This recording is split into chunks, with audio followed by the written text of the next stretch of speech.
Breaking news bail రావడంతో Posani Krishna Murali jail నుంచి విడుదలయ్యారు. Jail నుంచి విడుదలయ్యాక పోసాని తీవ్ర భావోద్వేగంతో కన్నీరు పెట్టుకున్నట్టుగా మనకు సమాచారం అందుతోంది. గత నెల 26న పోసాని అరెస్ట్ అయ్యారు.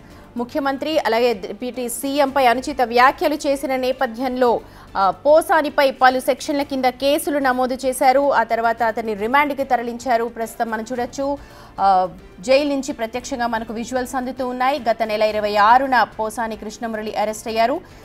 అరెస్ట్ అయిన తర్వాత 14 రోజుల రిమాండ్ విధించారు. ప్రస్తుతం ఆయన బెయిల్పై విడుదలై బయటకు వస్తున్న విజువల్స్ని ఎక్స్క్లూజివ్గా బిగ్ టీవీ స్క్రీన్ మీద చూడొచ్చు. అనుచిత వ్యాఖ్యలు చేశారు అన్న కారణంగా పోసాని కృష్ణమురళిపై పలు సెక్షన్ల కింద కేసులు నమోదయ్యాయి. ఈ నేపథ్యంలో ఆయనకు కోర్టు రిమాండ్ విధించింది. ఆ తర్వాత ఇప్పుడు బెయిల్పై ఆయన విడుదలయ్యారు. విడుదలైన తర్వాత తీవ్ర భావోద్వేగానికి గురైనట్టుగా మనకు తెలుస్తోంది. చూడొచ్చు మనం అంబటి కూడా ఆయన పరామర్శించడానికి వచ్చారు.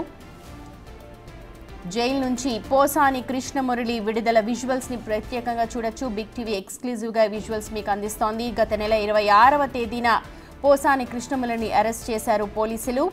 ప్రస్తుతం బెయిల్ మంజూరు కావడంతో జైలు నుంచి విడుదలయ్యారు. అయితే జైలు నుంచి బయటకు వచ్చిన తర్వాత తీవ్ర భావోద్వేగంతో కన్నీరు పెట్టుకున్నట్టుగా మనకు సమాచారం అందుతోంది. విజువల్స్ లో కూడా మనం చూడొచ్చు. అంబటి కూడా ఆయనని పరామర్శించడానికి జైలు దగ్గరికి వచ్చారు. జైలు నుంచి విడుదలై నేరుగా ఆయన వెళ్లిపోతున్న దృశ్యాలను కూడా మనం చూడొచ్చు. ముఖ్యమంత్రి అలాగే నారా లోకేష్, డిప్యూటీ సీఎం పవన్ కళ్యాణ్ పై అనుచిత వ్యాఖ్యలు చేశారు అన్న కారణంగా పోసాని కృష్ణమురళిపై పలు సెక్షన్ల కింద పలు రాష్ట్రాలలో పలు జిల్లాలలో కేసులు నమోదయ్యాయి. పోలీసుల విచారణ కొనసాగింది. అయితే గత కొద్ది రోజుల క్రితం ఆయనకు బెయిల్ మంజూరైంది. ఈ నేపథ్యంలోనే ఇవాళ ఆయన విడుదల జరిగింది. ప్రస్తుతం కొద్ది క్షణాల క్రితమే జైలు నుంచి బయటకు వచ్చారు పోసాని కృష్ణమురళి. జైలు నుంచి బయటకు రాగానే తీవ్ర భావోద్వేగానికి గురైనట్టుగా తెలుస్తోంది.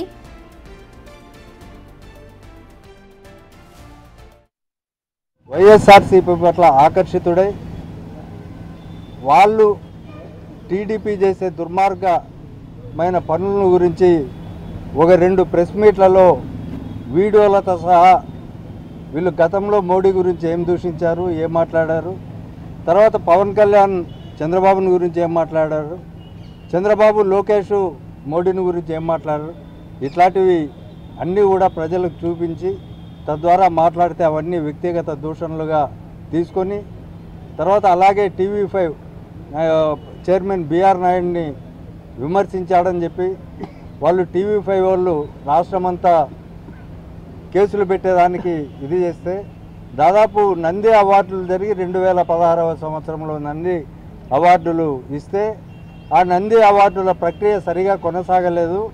ఒకే సామాజిక వర్గానికి సంబంధించిన వాళ్ళు అందులో ఆ కమిటీలో ఉన్నారు. కాబట్టి ఈ కమిటీ నిర్ణయాన్ని నేను అంగీకరించను అని చెప్పినటువంటి పోసాని కృష్ణమురళి గారి పైన ఇవాళ 2025లో మొట్టమొదటి కేసుగా కడపలో పెట్టడం జరిగింది. ఆ కేసుతో బట్టి సేమ్ కంటెంట్ దానిపైనే TV5లో పనిచేసే వాళ్ళు కొంతమంది రాజకీయ నాయకులు, కూటమికి చెందిన రాజకీయ నాయకులు పెడితే దాదాపు 12 చోట్ల అదే కంటెంట్తో కేసు పెట్టారు. మొత్తం దాదాపు 18 కేసులు పెట్టారు అతని పైన. 111 సెక్షన్స్ పెట్టారు. అసలు 111 గురించి BNS 111 అనేది సోషల్ మీడియాకు వర్తించదని సుప్రీంకోర్టు నుంచి హైకోర్టుల వరకు పదే చెప్తున్నప్పటికీ ఈ ప్రభుత్వం పెడజెవిన పెడతా ఉంది.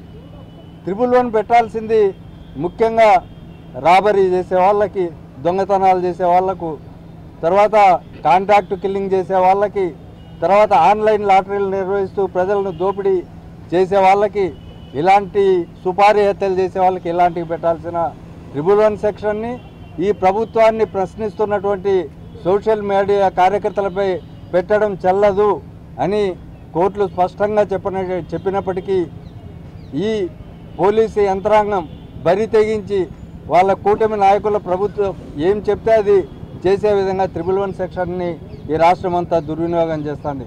ఇవాళ ఎవరిపైన ఎప్పుడు కేసు పెడతారో ఏ ప్రశ్న కనీసం టీవీల్లో రిలే అయ్యే అంశాలను ఈ మీడియాలో సోషల్ మీడియాలో పోస్టులు పెడితే వాటిపైన కూడా కేసులు పెడుతున్న సందర్భాలు ఉన్నాయి. తర్వాత అదే సందర్భంలో ఇక్కడ ఉన్న ఎల్లో మీడియా ముందు ఒక మనిషిని రాజకీయంగా ఒక వ్యక్తులను సమాధి చేసేదానికి వాళ్ళపైన దుష్ప్రచారం చేసి వాళ్ళ క్యారెక్టర్ను అసాసినేట్ చేసి వాళ్ళను దొంగలుగా చిత్రీకరించి ఇవన్నీ చేసిన తర్వాత వెంటనే కేసులు రిజిస్టర్ చేయడం, ఇవన్నీ కూడా ఎప్పుడు ఏ ప్రభుత్వంలో జరగాల, ఇవన్నీ వ్యవస్థలన్నింటినీ సర్వనాశనం చేస్తున్నటువంటి పరిస్థితి. అలాంటి అక్రమ కేసులకు పాపం పోసాని కృష్ణమురళి గారు పోయిన నెల 26 నుంచి ఇవాల్టి వరకు జైల్లో ఉండాల్సిన పరిస్థితి వచ్చింది. వీటన్నిటిపైన కూడా మేము న్యాయబద్ధంగా మేము పోరాటం చేస్తాం.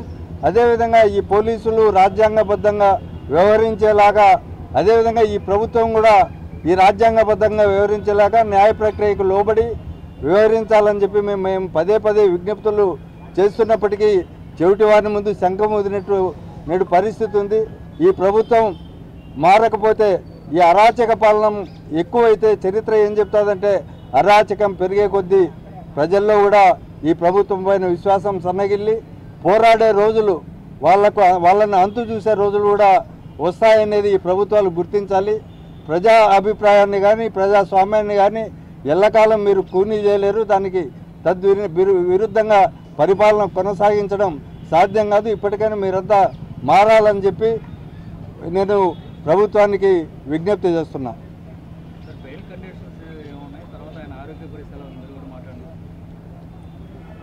బెయిల్ కండిషన్స్ అన్నింటిలో 18 కేసుల్లో బెయిల్ వచ్చాయి. బట్ సిఐడి చివరి నిమిషంలో పెట్టిన కేసులోనే జైల్లో ఉండాల్సి వచ్చింది. దాంట్లో బెయిల్ కండిషన్స్ ఈ దేశం విడిచి వెళ్ళరాదని